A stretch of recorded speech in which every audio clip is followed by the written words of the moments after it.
Yo'q, lekin bir oydan keyin ular menga telefon chiqyapti. Bizga mana bu funksiya kerak. Sen qo'shib berasan, pulini berganmiz deyapti. Pulni berib, pul olmagansiz to'liq. Shartnomada unaqa ko'rsatilgan. Yo'q, shartnoma bo'lmagan, просто sozdание veb-sayti bo'lganda shartnoma. U yog'i уже bitta narsaga men rozi bo'lganman, shu 1 yillik serverlarini ko'tarib beraman deganman. U payt server Axosda bir 35 ming turardi, keyin germanskiy server olganmiz, ham arzonroqdi. Ну, mezin summa, keyin ular o'ylagan, что 1 yil o'tdi va 1 oy o'tgandan keyin funksiya qo'shish kerak. Odamni tanisi bo'lgani uchun ham mayli deganman, o'zbekcha deb o'ylandi. Keyin server vaqti tugagan. Уже men yo'qman, 1 yildan beri ko'rmayman bu proyektni. Bir yildan keyin chiqyapti. Saytda ishlamayapti, senga pulni nimaga beraman dedi. Server tugagan, pul to'lashda deganda keyin qarasam, что bitta minus tarafi bu 2022-yilda biz hali IT ga nima desam bo'ladi. Masalan, tibbiyot birlashmalarida qanaqa odamlar hozir? O'sha 70-80-yil odamlari, ularga IT da boshqa xabar yo'q, to'lgan doktorlar. Shunga ular o'ylagan, что mana bunaqa bitta oldin qoldi shunda. Bitta oldin, tipa ulardan nima yo'q? Masalan, bitta ishchi olinsa, shular ketadi-yu oxirigacha. Doktorlar shunaqa yo'q. Ular doktorlar bilan taqqoslashganda, tushuntirish kerak bo'lgan, что men tilni tushunmaganman. Da. Keyin adam nima deganda, tipa adam to'xta, menga tushuntir degan, adam tushunadi. Chunki adam telefon qilib o'zlariga tipa mana bunaqa server degan narsa bizning qo'limizda, mana shu. Uni davlatga pul berish kerak edi. Shunaqa tushuntirib, keyin sarfal unaqa problemalar borligini, keyin ular bilan qanaqa gaplash kerakligini tushundinglar. Tipa oddiygina masalan men notebook sotayotganda ham shu endi notebook sotish ITga kiradimi yo'qmi? Baribir ham ichida ketib qoladi. Что anaqada i3 13-pokoleniya protsessor bilan i5 13-pokoleniya protsessorda menda что bilaman, что chunki ko'rganman, eksperimentdan o'tgan, eksperimentdan ko'rganman, что i5 kuchliroq. No, lekin narx bo'yicha farq qilsa 10 dollar, 15 dollar farq qiladi. Tortib berishi lekin 10-15 dollardan emas. Men shuni tushuntira olmayman. Sotib turibman, notebookni tushuntira olmayman. Oylik yo'q turibdi. Keyin ular faqat pulni ularga pul qizil. Yo'q, ular men o'ylashda u просто meni anaqa qilmoqchi, просто nima qilish uchun. Da, qilish uchun, просто sotish uchun. Men ta'olaman, что vakillab qo'yaman, что chunki hozir ularga men bunda i5 da potok ko'proq, gertz ko'proq tushuntirganda, ular gertz potok nimaligini bilmaydi protsessor ichidagi. Keyin yana adam paxa kelganlar, keyin fermermisiz deganda, brataga. Da, fermerman degan. Короче degan, Nexia 1ni donzi bor, sonzi bor deganda, qanaqa farqi bo'lsa, bunda ham shunaqa deganda, i5 donz bo'lsa, i3 sonz deganda. Shuning uchun aytmoqchi bo'lganim, hozir O'zbekistonda IT bilan shug'ullanmoqchi bo'lsa, по-моему, yana IT ni o'zini kamlik qiladi. Da. 10 yilcha bitta IT o'zi kamlik qiladi. Tarix, boshqa fermerlarning tili, boshqalarning tili ham bilish kerak. Hozir o'zgaryapti lekin, Xudoga shukr. Da. Chunki menda o'zi Clancy baza bilan ishlardik. Shular bilan yaqindan ishladik. Onlayn ish bo'lgan. Ular bilan ancha yaxshi bo'ldi, chunki ularda уже experience bor. Уже tushunishyapti tilni. Например, masalan deylik, vizualni qanaqadir narsa so'rayapti-da, shuni dizaynerga qanaqadir miqdorda tushuntirib berish kerak. Biz просто plakat yasabiz, mana bunaqa bo'lishi kerak. Bizda mana diagonalda ishlanadi. Yoki mana ko'r bizda mana mahsulotlar.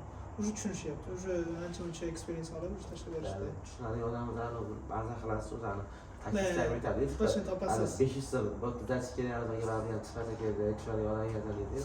Shunaqa deyadi. Shunaqa. Rostdan lekin bizda bitta mana bu OneSecga posterga deb qo'ygan. Men akam shunaqa bo'lgan. Shunda bilganman, что tushunadigan odamlar bilan ishlash qanaqa qilishligini shunda bilganman birinchi. Tipa ular aytishgan, bizga minimalist ishdi, rangi mana bunaqa bo'lsin, nomi chill degani tipa dam olish, idima, ko'st, yuzi, masi, chi, shu zanjir. Birini bog'lash kerak, unaqa degan. Keyin men akamga aytganman, hech pul bermasa, bu xohlaganini berarkan deganman. Keyin 4 ta ekzemplar tashlagan, shu dizayn tashlagan, qaysi dizaynga mosroq bo'lsa. ular ikkitasini tanlashgan, ikkalasiga ishlab qo'ydik-ya. Ikkalasiga ishlagan bitta-bitta. Ularga yoqmadi. Yana ishladi. Yana yoqmadi. Keyin uchinchisida yana yoqmagandan keyin uzr bizga yoqmadi, lekin siz masalan ular bizga tushuntirmagan, qanaqa bo'lishi bitta chilchenni aytgan, rasmda nimalar bo'lishi aytganda. Isvet. Da, isvet bo'ldi. Bu yog'ini aytishmagan. Shu svetlarni qilib bersak ham unga yoqmayapti-yu. Lekin bu yerda u mehnat qilib ish qilyapti-da. Keyin o'shalar o'zlari aytgan, что biz siz tushunyapmiz, что sizga normal tushuntira olmaydi. Bizlarning ko'nglimiz boshqa, sizga boshqa. Ularda bitta komanda 8 odam bo'lgan. Endi 8 odamga bitta narsa yoqishi qiyin-ku. Bizlarda 8 odam bitta oshga bormaydi, qiyin. Keyin bundan shunaqa bo'lgan, keyin shunaqa bo'lib bizlar o'zi birovlarga yoqdi, birovlarga yoqmadi, shunaqa bo'lib ketganda baribir ham vaqtingiz ketdi, pul tashlab berishganda, miziniy summa bo'lsa ham, zato ko'ngil uchun u odam nima bo'ladi, ketgan vaqtiga rozi bo'ladi. O'zi aslida dizaynerlar shu timer bo'yicha ishlashadi. Например, soatli va minutli reportajlar. Minutingizga qanaqadir pul to'laydi. Masalan, onlayn platformalar bor, Cowork yoki Fireworklar, har xil. Qarasangiz, saytlar ko'p. Ishlarda bemalol soatli ishlasa bo'ladi. Biz ishlab ko'rganmiz, shunday experience bo'lgan. O'rtoq og'aynim bilan, o'rtog'im bilan ishlab ko'rganmiz. O'sha yerda shu timer bo'yicha ishlangan. Shu masalan sizni klientingiz отказ beryapti, lekin siz uni ishini oxirigacha qilib berishingiz kerak-da. Sizda o'sha часовой, masalan 1 soatingizga $25 desak, 1 soatda $25. Masalan 6 soat ketdimi, o'sha 6 soatga shu summangizni berishadi, $120. Lekin shu klient oxirida davolim bo'lib ketadi lekin. Davolim bo'lib ketish sharti bor lekin. Da.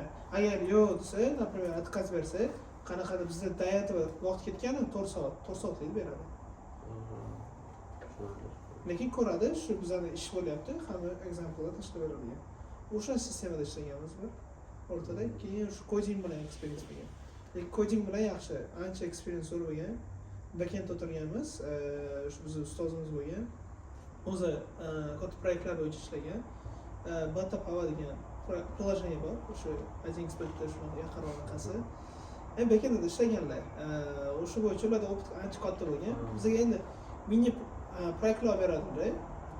Abroaddan, masalan, shu chetdan biz shu backendni shu dapilits qilardik. Dapilits degani shu function qo'shardik qanaqadir funksiya. Lekin shunda zo'r qulay bo'lgan, chunki community ham полный aytishliklar bo'lgan, front-end, backendchilar. Plus ustozlarning hammasi oldingizda experience bor odam. Ichim bo'lib ham bu klient ham ancha xabari bor ITdan, backend tushunadi. Biz shuning uchun zo'r bo'lgan. Shuning uchun menda shu bo'yicha klientga muammo bo'lmagan shunda. U endi 11-sinfda oxirroqda bo'lgan paytda. 11-sinfda shu experience bo'lgan coding bo'yicha. Keyin qiziq savol bor, mana qachon hozir IT rivojlanyapti, ko'zlayapmiz. Masalan 2009da IT degan narsa kasb bilmasa, hozir normalniy bir kasb bo'lib qoldi. No, nada bo'lsa, kinematografiyaga IT qachon qo'shiladi? Normalniy aytishlik. Biz aytishlik basu, no, da, aytishlik как AI ichida qo'shilishi. Chunki baribir hozir masalan Sora degan AI bor. O'sha AI bo'yicha bemalol generate qilsangiz bo'ladi video. Generate asosan multfilmlar endi sekin-sekin qo'shilyapti. 3D multfilmlar bo'lib qo'shildi. Multfilmdan tashqari shu kinoda ham siz bor effektlar. Lekin kinoda lekin hozir normalniy effektlar yo'q. Ancha o'sha effekt qo'shildi. No, lekin по-моему bizda nimadan ekan gap? Effekt kuchayadi, no ssenariy kuchayadi. Ne qarasangiz o'zi kinematografiyada IT o'zi bor ichida. Dizayner yoki grafitskiy yoki video montajyor IT ga kiradi-yu. Bizda ishlashsa, masalan, haqiqiy top nima deydi, leveldagi kinematograflar ishlashga iloji boricha ishlashmaydi. Realniy masalan, maksimalniy Interstellarda akamiz rejissyori Christopher Nolan makaplarni yoqishadi-yu, shu realni yoqtiradi. Agar nima qilsa bo'ladi ham joyda ham. Uni olishadi, uni o'rta qatlamdagilar hozirda dunyo bo'yicha olishadi. Shunda tiqishyapti, yaxshi normal. Masalan, Batman'da ham biz jurnalistlarda boshqa ballonlarni o'zlari aylantirib ketgan joyda dumalab ketadi, mototsikl boshqa joyda hammasi qilingan. lekin yegan shu chiroyli chiqqan. Ha, demak, Bilinmaydi. Yo'q, Mana yegan bizda masala. o'zbeklarda chiqadi, odatda nima stikerni